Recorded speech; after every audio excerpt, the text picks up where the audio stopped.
பத்திரிகையாளர் சுவாமிநாதன் நம்மிடையே இணைப்பில் இருக்கிறார். அவரோட பேசலாம். சார் வணக்கம். வணக்கம். திமுக தாவேக்காவை பார்த்து பயப்படுகிறது, ஸ்டாலினும் உதயநிதியும் அவருடைய பெயரை சொல்வதற்கே பயப்படுகிறார்கள் அப்படின்னு தினகரன் சொல்லியிருக்கிறாரு. மேலும் விஜயால் பெரிய பாதிப்பு திமுகவுக்கு தான் ஏற்படும் அப்படிங்கிற கருத்தையும் முன் வச்சிருக்கிறார். எப்படி பாக்குறீங்க, எப்படி புரிஞ்சுக்கலாம்? விஜயால் இந்த அரசியல் களத்துல ஒரு பெரிய தாக்கம் இருக்கும். பட் அது திமுகவுக்கு மட்டுமான தாக்கம் அப்படின்னு நம்ம உள்வாங்கிக்க முடியாது.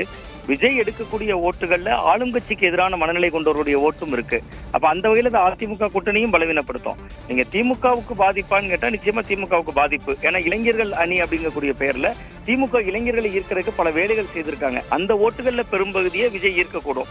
பட் திமுக அதிமுக இரண்டு கட்சிகளுக்கும் சமதளமா தான் இது பாதிக்கும் அப்படின்னு தான் பாக்குறேன். இதுல மிக மிக முக்கியமா அவங்க பெயரை சொல்றவே தயங்குறாங்க அப்படிங்கிறது.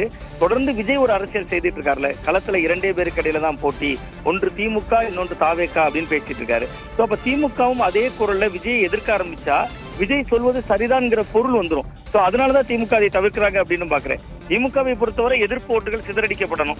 எதிர்ப்பு ஓட்டுகள் சிதறடிக்கப்படணும்னா அதிமுக கூட்டணிக்கு கொஞ்சம் ஓட்டு போகணும். வழக்கம் போல நாம் தமிழர் கட்சி கொஞ்சம் ஓட்டு போகணும். புதிதாக களம் கண்டிருக்கக்கூடிய விஜய் கொஞ்சம் ஓட்டை பிரிக்கணும். அந்த கிரெடிட்டை ஒரு பக்கமா கொடுத்துட்டா அந்த கிரெடிட்னாலேயே விஜய் கட்சி கூடுதலான வாக்கு சதவீதத்தை காட்டிரும் அப்படின்னு நினைக்கிறாங்க. அது ஒரு வேற வியூகமா திமுக முன்வைக்கிறாங்க. அந்த வியூகத்தினுடைய வெளிப்பாடு தான் அவங்க நேரடியாக விஜய் பெயரை சொல்றதோ விஜய் பெயரை தாக்குறதோ இல்லை. அதே நேரத்துல திமுகவுக்கு ஒரு ஒரு பாதுகாப்பான அம்சம்னு ஒண்ணு இருக்கு. அது பாஜகவை முன்னிறுத்திக் கொள்வது. அது ஒரு வெற்றி ஃபார்முலா. 2019, 21, 24 தொடர் வெற்றிகளை கொடுத்திருக்கு. சோ அவர்கள் வழக்கம் போலவே பாஜகவை முன்னிறுத்தி இந்த தேர்தலை சந்திக்கிறாங்க. இதுல எப்படி களத்துல இல்லாதவர்களை விமர்சிக்க வேண்டாம்னு விஜய் அதிமுகவை நிராகரிக்கிறாரோ அதே போன்று அதே துணியில திமுக களத்துக்கு புதிதாக வந்திருக்கிறவருக்கு நம்ம ஏன் ஒரு கிரெடிட்டை கொடுக்கணும் அப்படிங்கறதுனால விஜயை உதாசீனப்படுத்துது அல்லது விமர்சிக்காமல் கிடக்குது, மறைமுகமா விமர்சிக்கிறாங்க அப்படிங்கிற பொருளை தான் நான் இதை புரிந்து கொள்வேன். இன்னொரு விஷயத்தையும் சொல்றாரு. விஜயகாந்தை விட விஜய் அதிக பாதிப்புகளை உண்டாக்குவார்னு ஒரு ஒப்பீட வைக்கிறாரு. விஜயகாந்த் வரும்பொழுது 8.43 விழுக்காடு வாக்கு சதவீதத்தை அவர் பெற்றிருந்தார். அந்த தேர்தலில் அது பெரிய பாதிப்பை ஏற்படுத்துச்சு 2006. 2026 அது இன்னும் அதிகமான பாதிப்பை ஏற்படுத்தும் அப்படின்னு விஜயகாந்த் ஒப்பிடுறாரு. அதை எப்படி பார்க்கலாம்? இல்ல, நிச்சயமா விஜயகாந்தை விட பெரிய தாக்கத்தை ஏற்படுத்துவார் விஜய். அது டிடிவி தினகரன் அவருடைய கூற்று 100% சரியானது. நீங்க விஜயகாந்த் அவர்கள் அரசியல் களத்திற்கு வந்தபோது ரஜினியும் கமலஹாசனும் முன்னணி நடிகர்களாகவே இருந்தார்கள், நடித்துக் கொண்டிருந்தார்கள். அவர்கள் அந்த மும்பை எக்ஸ்பிரஸ் போன்ற காலகட்டங்கள் படங்கள் வந்த நேரம், சந்திரமுகி போன்ற வெற்றி படங்கள் வந்த நேரம். சோ அப்ப விஜயகாந்த் ஒரு முக்கியமான நடிகர்கள் ஒருவராக இருந்தாரே ஒழிய முதல் நடிகராக அவர் இல்லை. ஆனால் அவர் நீண்ட காலமாக மக்களோடு தொடர்புல இருந்தார். தன்னுடைய பிறந்த நாளை வறுமை ஒழிப்பு நாளாக அறிவித்திருந்தார். மக்களுக்காக களமாடினார், மக்கள் பிரச்சனைகளுக்கு குரல் கொடுத்தார். அந்த வகையில விஜயகாந்த் அரசியல்ல கவனம் எடுத்தார். நீங்க விஜய் அரசியல் களத்திற்கு வந்திருக்கிற பொழுது உச்ச நடிகர் அவர் தான் இருக்காரு. சோ அது மட்டும் இல்லாம இன்றைய கால ஜென்சி தலைமுறையோடு அவருக்கு ஒரு நெருக்கம் இருக்கு. ஏன்னா அவங்க ஒரு லியோ போன்ற படங்களோட மற்ற விஷயங்களும் அவர் ஈர்க்கக்கூடிய அளவிற்கு சமகால திரைப்படத்திலையும் ஒரு வேகமாக செயல்படக்கூடிய ஒரு நடிகராக இருக்கிறார். ஒன்று. இன்னொன்று, விஜயகாந்த் அவர்களுடைய காலத்துல சமூக வலைதளங்களுடைய தாக்கம் இவ்வளவு அதிகமா இல்ல. நம்ம கிட்டத்தட்ட ஒரு பேஸ்புக், இன்ஸ்டாகிராம், ட்விட்டர் போன்ற பயன்பாடுகளோ கிட்டத்தட்ட ஒரு தொலைக்காட்சிகளை இந்த அளவிற்கான ஒரு பரபரப்புகளாக அந்த மாதிரியான விஷயங்கள் இல்லாத காலகட்டத்திலே விஜயகாந்தால் 8% தாக்கத்தை ஏற்படுத்த முடியுது. இன்னைக்கு சமூக வலைதள காலம், ஐடி விங்கெல்லாம் புத்துயிர் பெற்றிருக்கக்கூடிய காலம். சோ விஜய் விஜயகாந்த் அவர்களை விட கூடுதலான தாக்கத்தை ஏற்படுத்துவார், அதுல சந்தேகமே இல்லை.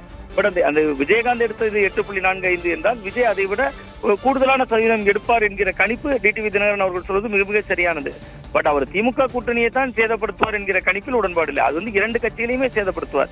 இரண்டு அணிகள் மட்டுமில்ல, நாம் தமிழர் கட்சியை கூட அவர் சேதப்படுத்துவார். விஜயகாந்த் போன்று ஒரு தாக்கத்தை ஏற்படுத்திய போது விஜயகாந்த் காலகட்டத்தில் தான் ஒரு மைனாரிட்டி அரசு அமைந்தது. சோ அதே போன்ற சூழ்நிலை விஜய் எடுக்க ஓட்டி அந்த கட்சியினுடைய ஓட்டை கூடுதலாக எடுக்கிறாரோ அதை பொறுத்துதான் ஒவ்வொரு தொகுதியிலையும் முடிவுகள் மாறுவதற்கான வாய்ப்பு இருக்குன்னு பாக்குறேன். விஜயனுடைய வருகை திமுக அதிமுக மட்டுமில்லாமல் நாம் தமிழரை கூட பாதிக்கக்கூடும் அப்படிங்கிற கருத்தை முன் வச்சிருக்கிறீங்க. இணைப்புல இருந்து கருத்துக்களை பகிர்ந்து கொண்டவைக்கு நன்றி திரு சுவாமிநாதன். இன்னும் சொல்ல போனா புதிய வரவாக திரு விஜய் அவர்கள் வந்தது எப்படி நான் அன்றைக்கு சொன்னேன், திரு விஜய் அவர்களின் வரவு மறைந்த விஜயகாந்த் போன்று ஒரு பாதிப்பை உருவாக்கும். 2006 தேர்தலில் உங்களுக்கு அதான் தெரியும். அதில் எங்களையும் அதிமுகவையும் பாதிச்சிச்சு, திமுகவையும் பாதிச்சிச்சு. மைனாரிட்டி கவர்மெண்ட் வந்துச்சு, அது ஒரு கோயலிஷன் கவர்மெண்ட்டாக வந்திருக்கணும். திருமதி சோனியா காந்தி அவர்கள் பெருந்தன்மையால் அன்றைக்கி அது திமுகவுடைய அம்மா மைனாரிட்டி ஆட்சின்னு சொல்லுவாங்களே, அந்த ஆட்சி நடந்துச்சு. இந்த தேர்தலையும் அது போன்ற பாதிப்பு, அதை விட அதிகமான பாதிப்பு. அது 8% வாக்கும் அவர் ஒரு தொகுதியிலே வெற்றி பெற்றார். இந்த மாதிரி சொல்லுவாங்கல்ல, புயல் 60 கிலோமீட்டர் அடிக்குது, இந்த ட்ரிப்பு 100 கிலோமீட்டர்ல கூட அடிக்கலாம். ஏன் உங்க கன்சிடரேஷன்ல தாவேக்காவே இல்லை? அது எனக்கு என்ன, நான் தான் சொல்றேன், விஜய் ஒரு பாதிப்பை உருவாக்குவார்னு சொல்றதுனாலே நான் சொல்லி முடிச்சுட்டே சொல்லுவேன் நான் கூட்டணிக்கு போவேன்னுலாம் நீங்க நினைக்காதீங்க. நான் யதார்த்தத்தை சொல்றேன். இது எனக்கு ஒன்றும் அவர் மேலே பொறாமை கிடையாது. இப்போ திமுக மாதிரி நான் அவரை பார்த்து பயப்பில்ல. உதயநிதியும் திரு ஸ்டாலின் அவர்களும் அவரை டைரக்டாக பேசக்கூட பயந்துட்டு மறைமுகமாக பேசுகிற மாதிரி நாங்கள் இல்லை. ஸ்ட்ரைட்டாக சொல்லுவேன். அன்றைக்கி அவர் அதிமுக ஊழல் கட்சின்னு சொன்னப்போ நான் சென்னையில் கேட்டாங்க, இப்போ முதல்ல அவர் வீட்டை விட்டு வெளில வர சொல்லுவா. நான் தான் சொன்னேன் அவர் முதல்ல. விஜயால் திமுக கடும் பாதிப்புக்குள்ளாகும் என்று தினகரன் தெரிவித்திருக்கிறார். 2006 கூட்டணி அரசு உருவாகி இருக்க வேண்டும். சோனியாவின் பெருந்தன்மையால் திமுக தனித்து ஆட்சி செய்தது என்றும், விஜயால் இந்த முறை திமுக கடும் பாதிப்புகளை சந்திக்கும் என்றும் டிடிவி தினகரன் தெரிவித்திருக்கிறார்.